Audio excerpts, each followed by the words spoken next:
सुबह का समय था। शहर की सबसे बड़ी सब्जी मंडी धीरे धीरे जाग रही थी। सूरज की हल्की किरणें छतों पर फैल रही थीं और मंडी में सब्जी वालों के ठेले एक एक कर सज रहे थे। कोई आलू साफ कर रहा था, कोई भिंडी धो रहा था, कोई टोकरी में ताजी टमाटर सजा रहा था। हल्की हल्की धुंध के बीच से आने वाली ठंडी हवा में सब्जियों की मिट्टी और ताजगी की खुशबू घुली हुई थी। आसपास बर्तन धोने की आवाज़, मोल भाव करते लोगों की हलचल और रिक्शों की घंटियों की टन-टन मिलकर एक जीवंत दृश्य बनाती थी। मंडी के एक कोने में, बाकी सब्जी वालों से थोड़ा अलग, एक छोटा सा ठेला सज रहा था। उस पर हरी भिंडी, लाल टमाटर, गोल गोल आलू और हरे मिर्च की छोटी सी टोकरियां करीने से रखी थीं। उस ठेले की मालकिन थी सरस्वती देवी। उम्र लगभग 35 साल। चेहरे पर धूप की तपिश से बनी झाइयाँ, आंखों के नीचे हल्के काले घेरे, लेकिन चेहरे पर सच्ची मेहनत की चमक। उसकी साड़ी पुरानी थी, लेकिन साफ सुथरी। माथे पर पसीने की बूंदें चमक रही थीं। सरस्वती देवी रोज सुबह 4 बजे उठती। घर में 2 बच्चे, एक बेटा 10 साल का और एक बेटी 8 साल की। पति बीमार रहता था, कभी कभी ही काम पर जाता। घर चलाना मुश्किल था, लेकिन उसकी मेहनत ही उसका सहारा थी। वह खुद सब्जी खरीदती, साफ करती, बेचती और फिर बच्चों की पढ़ाई का खर्च निकालती। लोगों की नज़र में वह बस एक गरीब सब्जी वाली थी, लेकिन उसके दिल में अपने बच्चों के लिए बड़ा सपना था, उन्हें पढ़ाकर बड़ा इंसान बनाना। उस दिन भी वही रूटीन चल रहा था। वह मुस्कुराकर ग्राहकों से दाम बता रही थी। टमाटर 10 रुपए किलो, भिंडी 15 रुपए, आलू 20 रुपए। उसी समय उसके बेटे की आवाज़ आई, माँ, जल्दी चलो ना, स्कूल का समय हो रहा है, टीचर डांट देंगे, प्लीज़ माँ। सरस्वती ने सब्जी तौलते हुए सिर उठाया। उसके चेहरे पर एक क्षण के लिए चिंता की लकीर आई। अरे बेटा, ज़रा ठहर जा, पहले इनको सब्जी दे दूं, फिर चलेंगे, 5 मिनट में चलेंगे। लेकिन बेटे ने हाथ पकड़ लिया। नहीं माँ, अभी चलो ना, देर हो रही है। सरस्वती का मन तड़प गया। वह जानती थी कि बच्चों की पढ़ाई बहुत ज़रूरी है, लेकिन अगर वह अभी दुकान छोड़ देती तो ग्राहक नाराज़ हो सकते थे। तभी मंडी में खड़े बाकी सब्जी वाले भी उसकी ओर देखने लगे। इतने में पास खड़ा एक ग्राहक बोला, अरे बहन, बच्चों के लिए इतना मत परेशान हो, पहले बच्चों को स्कूल छोड़ आओ। सरस्वती ने थोड़ी शर्म से मुस्कुराकर कहा, बस अभी 2 मिनट। ये सब देख रही थी डीएसपी अनुराग सिंह। उसकी जीप मंडी के बाहर खड़ी थी। वर्दी की कड़क में, सिर पर कैप, कंधे पर स्टार और आंखों में घमंड। वह पूरे इलाके में ताकतवर अफसर माना जाता था। जहां जाता, लोग रास्ता छोड़ देते। उसका चेहरा कठोर था। वह बिना किसी खास काम के मंडी में आया था, शायद सुबह की सैर के बहाने। उसकी नज़र सरस्वती पर पड़ी। बच्चों की आवाज़, उसकी परेशानी, ग्राहक की सलाह, सब देखता रहा।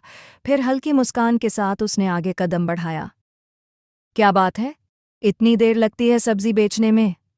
उसने तंज कसा। सरस्वती सकपका गई।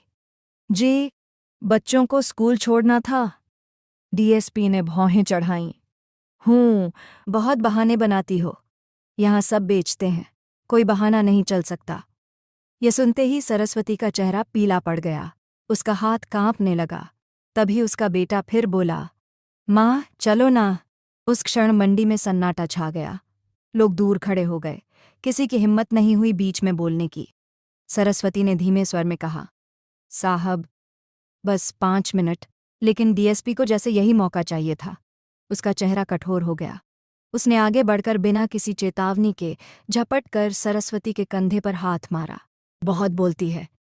उसकी आवाज़ गूंज उठी। सरस्वती का शरीर कांप गया। वह लड़खड़ाई। उसका बेटा डर के मारे उसके पीछे छिप गया। मंडी में खड़े लोग सन्न रह गए। कोई कुछ नहीं बोला। कुछ महिलाओं ने अपनी नज़रें फेर लीं। एक आदमी बुदबुदाया, साहब से कौन उलझे? सरस्वती की आंखों में आंसू भर आए। उसका चेहरा अपमान और डर से लाल हो गया। वह कुछ कहना चाहती थी, लेकिन शब्द गले में अटक गए। डीएसपी ने इधर उधर देखकर लोगों को डरा दिया। उसकी मोटरसाइकिल वहीं खड़ी थी। उसने गुस्से में उसकी टोकरियों की तरफ इशारा किया, जल्दी बेचो, वरना दुकान उठवा दूंगा। इतना कहकर वह जोर से हंसा और चल पड़ा। सरस्वती वहीं खड़ी रही। उसका बेटा उसके आंचल में छिपा था। वह रो नहीं रही थी, पर उसकी आंखों में नमी थी। आसपास खड़े लोग धीरे धीरे अपने काम में लग गए, जैसे कुछ हुआ ही न हो। मंडी का शोर वापस लौट आया, लेकिन सरस्वती के भीतर तूफान उठ चुका था। उसने कांपते हाथ से सब्जियां समेटनी शुरू की।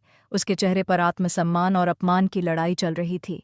वह सोच रही थी, मैं तो बस अपने बच्चों के लिए काम कर रही थी। क्या यही मेरी गलती है? उधर डीएसपी अपनी मोटरसाइकिल स्टार्ट कर हंसते हुए निकल गया। लेकिन उस दिन मंडी का माहौल बदल गया।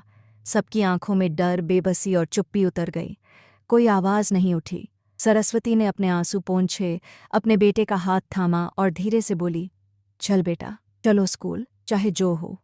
उसके कदम भारी थे, लेकिन आंखों में कहीं गहराई में एक जिद भी चमक रही थी।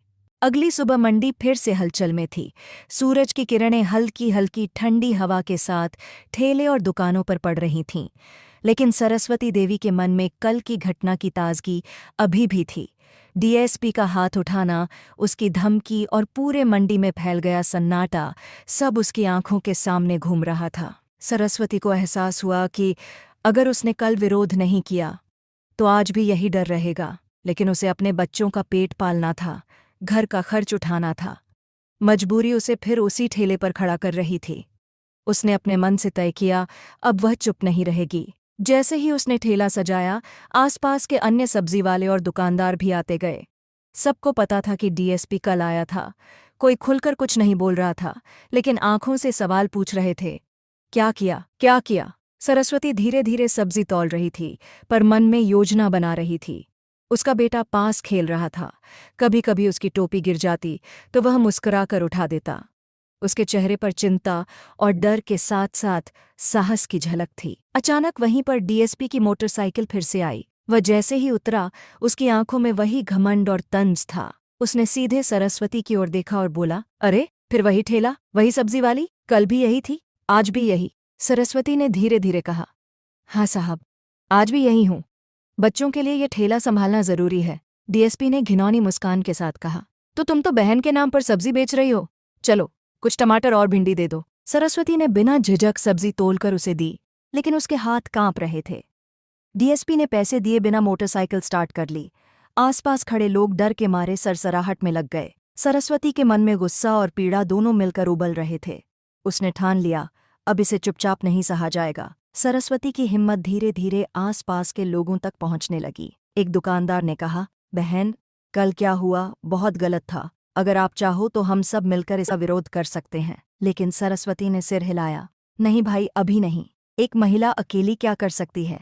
लोग डरेंगे और डीएसपी को मजा आएगा। पहले योजना बनानी होगी। कुछ लोग सहमति में सिर हिला रहे थे, तो कुछ अब भी डर से चुप थे। सब जानते थे कि डीएसपी सिर्फ अपने रुतबे का इस्तेमाल करके कमजोरों पर हाथ उठाता है। रोजाना की दखलंदाजी। अगले कुछ दिन डीएसपी रोज मंडी आता। वह सब्जी लेने आता, कभी पैसे नहीं देता, कभी धमकाता। सरस्वती हर बार चुप रहती, क्योंकि उसके पास विकल्प नहीं था। अगर विरोध करती तो डीएसपी धमकी देता, तुझे सब्जी का ठेला उठवाऊंगा, घर का चूल्हा बुझा दूंगा। सरस्वती की सुबह अब डर और बेचैनी में बीतती। उसके बेटे की पढ़ाई, घर का खर्च, सभी जिम्मेदारियां उसके कंधों पर थीं। हर बार डीएसपी की धमकी उसके दिल में गहरी चोट छोड़ती। लेकिन उसके भीतर एक छोटी सी आग भी जल रही थी, न्याय की, हिम्मत की चिंगारी। एक दिन जब डीएसपी फिर से ठेला लेने आया, कुछ लोग मंडी में खड़े होकर चुपचाप देखने लगे। सरस्वती ने भीतर ही भीतर फैसला किया, अब सिर्फ चुप रहने से काम नहीं चलेगा। उसने खुद से कहा, मैं चुप रहकर अपने बच्चों का भविष्य और अपने आत्मसम्मान को नहीं खो सकती। अगर डीएसपी को कानून का डर नहीं है तो मुझे खुद ही खड़ा होना होगा। उसने अपने मोबाइल में फोटो और वीडियो रिकॉर्ड करना शुरू किया। डीएसपी की हर हरकत और धमकी को सुरक्षित कर लिया। अब वह तैयार थी। सरस्वती ने कुछ भरोसेमंद दुकानदारों से बात की। उन्होंने भी उसकी मदद करने का वादा किया। बहन, हम तुम्हारे साथ हैं।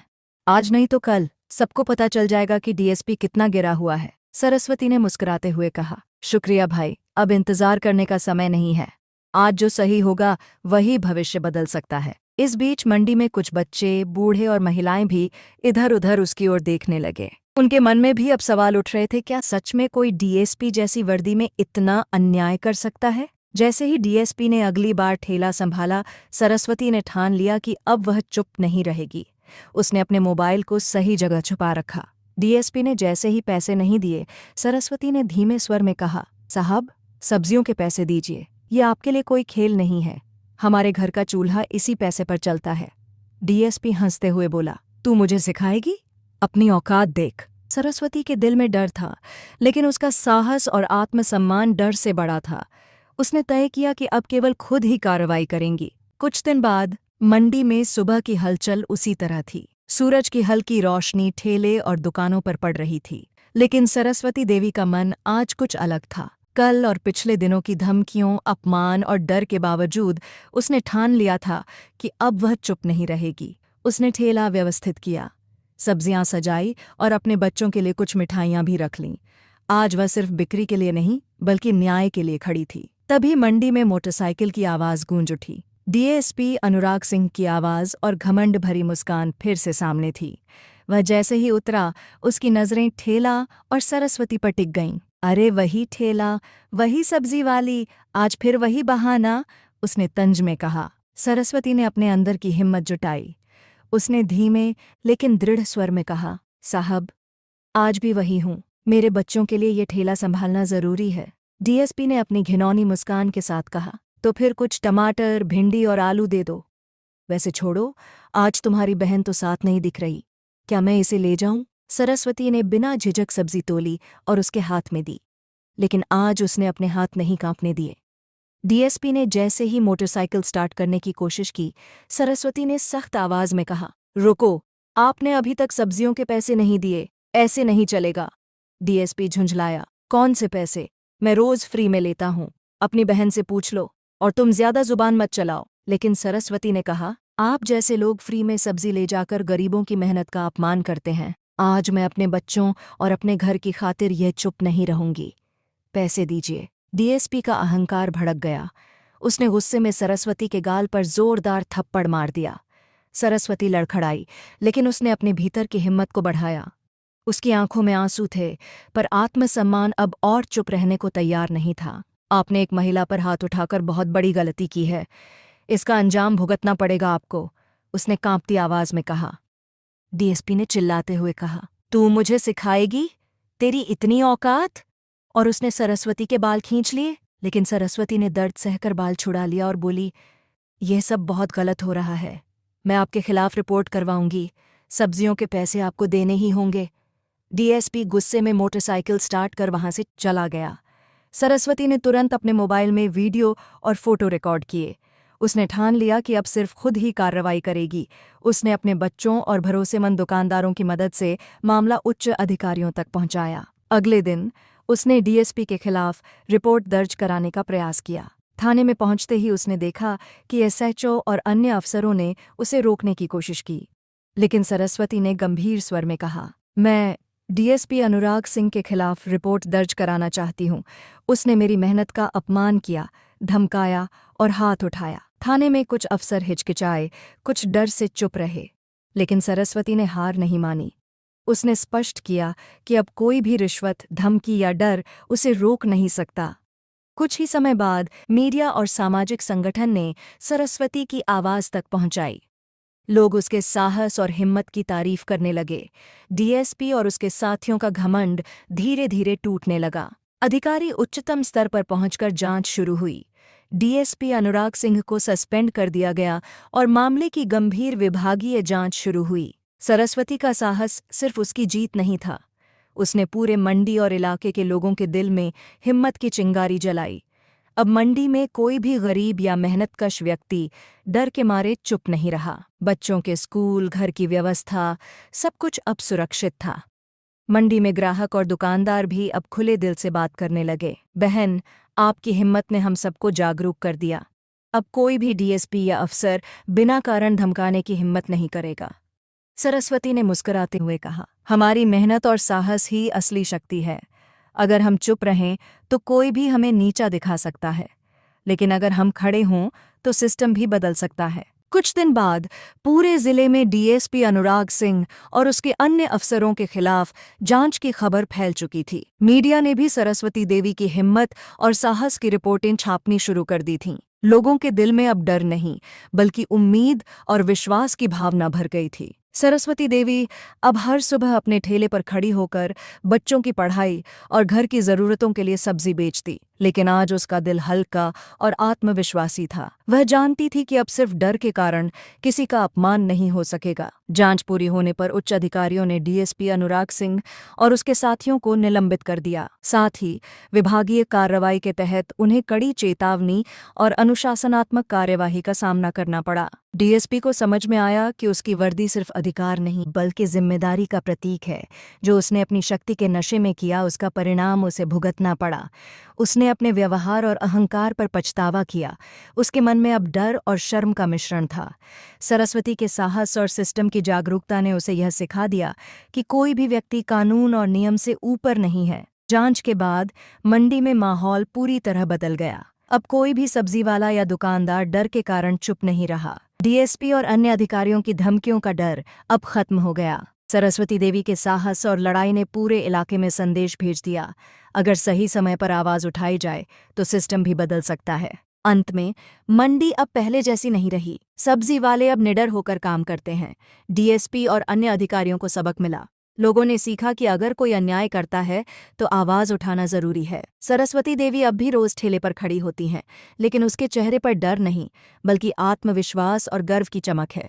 उसके बच्चे भी स्कूल में अच्छे अंक लाते हैं और हर कोई उसके साहस की मिसाल देता है। सरस्वती की कहानी पूरे जिले में प्रेरणा बन गई। लोग अब समझ गए कि वर्दी सिर्फ ताकत नहीं, जिम्मेदारी का प्रतीक होती है और अगर कोई उसका गलत इस्तेमाल करता है तो उसका सामना किया जा सकता है। अगर आपको ये कहानी पसंद आई हो तो हमारे अनप्रिडिक्टेबल चैनल को सब्सक्राइब करना न भूलें। इस कहानी को शेयर करें ताकि और लोग भी जानें कि साहस और ईमानदारी से किसी भी अन्याय का सामना किया जा सकता है।